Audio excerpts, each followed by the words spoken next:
Okay, y'all. When I found John, he was trying to clean and bandage up his hands.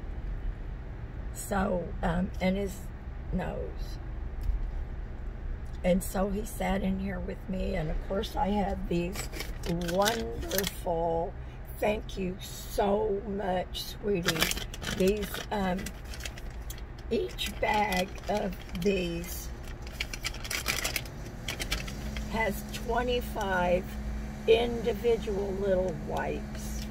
So I was able to get John a few. He needs to get cleaned up, and he knows that. I'll tell you what I'm afraid of. I'm afraid, I mean, he's got, his nose had some infection in it. He's got fingers on both hands. And I wish I had a nail brush to give him. I did give him the big fingernail clippers. And y'all know that's one of the first things people look at. Now, I look at people's teeth. Maybe from being in the dental field for a while, I don't know. But they look at your hands. And he really wants to clean, he just wants to clean up. I just talked to the kid that caught the bag that I threw over there, not the food. He came and got that, but the bag with the dry clothes, and he had them on. But here's a heartbreaking thing. Hey, sweetie. I'm just gonna get some ice. Okay. And I'm going over there with one tray and get some soda for Okay. Thank you. That's one of the, that's the gentleman that has on the dry clothes. He's going to meet us over here to do some more cleaning up. This is really sad, y'all. They picked Marissa up yesterday on a 5150. And for those of y'all that don't know, that's a psychiatric code. And she was acting pretty wild yesterday.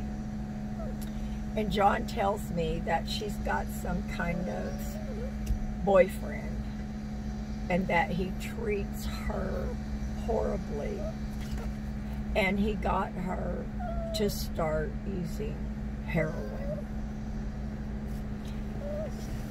Hello, baby. Come here. Miss Hazel says, hello. Hello. So, you combine heroin with schizophrenia.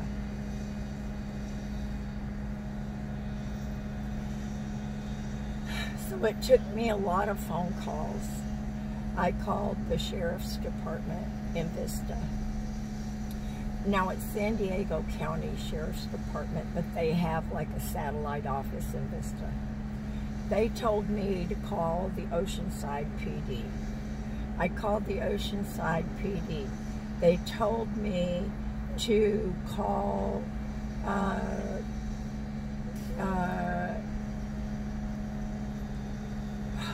I made so many phone calls, I can't even tell you, but I did finally find her.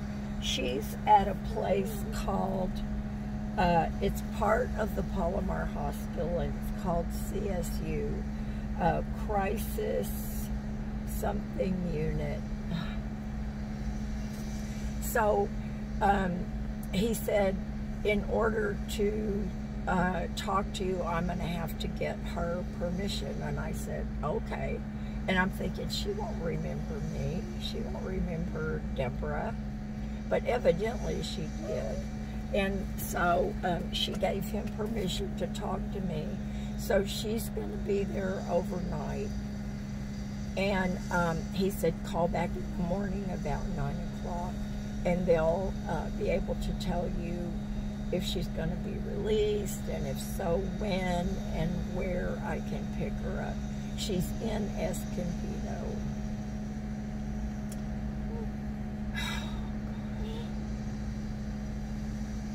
You know, if schizophrenia is not bad enough, oh God, it just breaks my heart. And I'm also worried about John. I'm worried that the infections that he has, you know, infections can spread to the inside of your body if they're not taken care of. And I know it's nap time, isn't it, baby?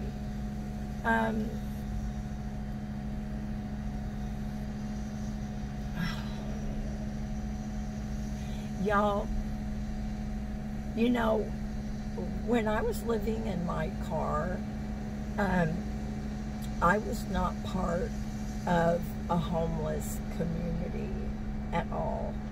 I stayed in my car. I stayed to myself. I was very fortunate that I had a couple of very kind people. One lady at a motel where I used to sleep at night always had me come in and get breakfast in the morning before they started serving it, and let me use their computers. And a young boy, I know I've told y'all this before, there was a young boy at a little convenience store. It was kind of more like a mom and pop store, and they had some little square tables and chairs bolted to the floor and a TV up in the corner. And me and this old man used to be in there every morning, and that kid offered to buy me food all the time. And I said, no, sweetie, I'm good.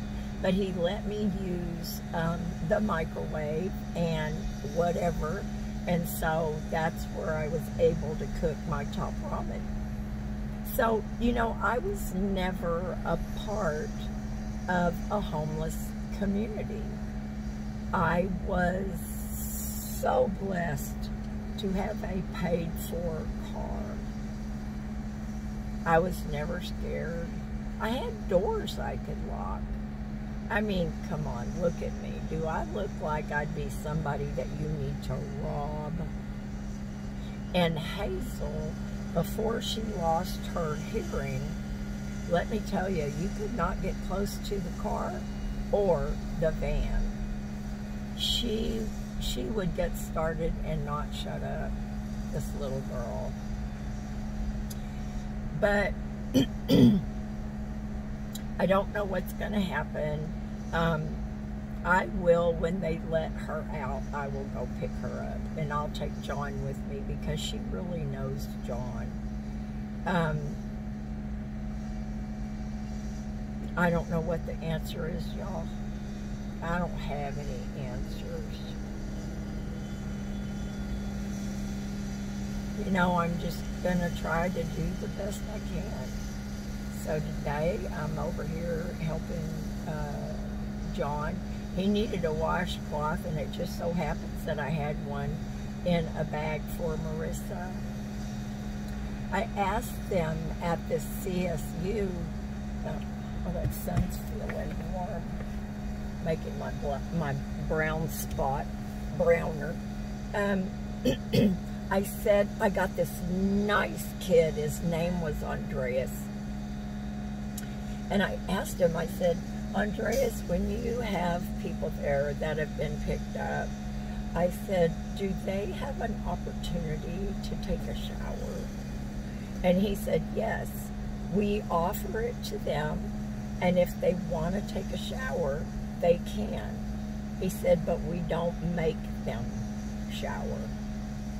So I'm hoping Marissa took a nice, soapy, warm shower and got to wash her hair.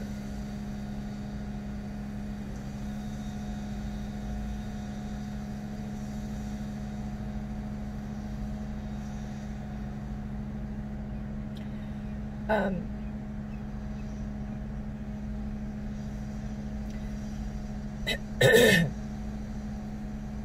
well, I just don't know what else I can say about that. I can tell John has already done some more work, but he feels sick, and I'm so worried about his. I offered to take him to the emergency room, but of course he wouldn't go. We'd have been sitting in there probably the biggest part of the day. In fact, it's almost 1:30 now.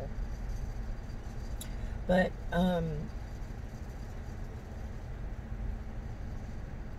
John said people are always yelling at him, wanting to talk to him. He goes, I wish people would just leave me alone. Why don't they leave me alone?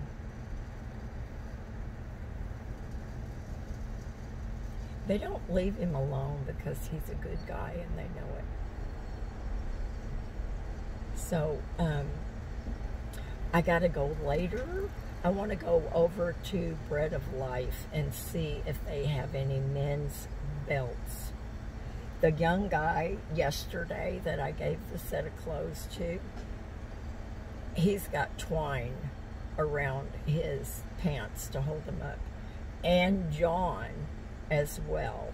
I know he's saving his nice jeans for when he can take a shower. But I'm just letting y'all know what's going on. And that's it, y'all. I'll get back to you later.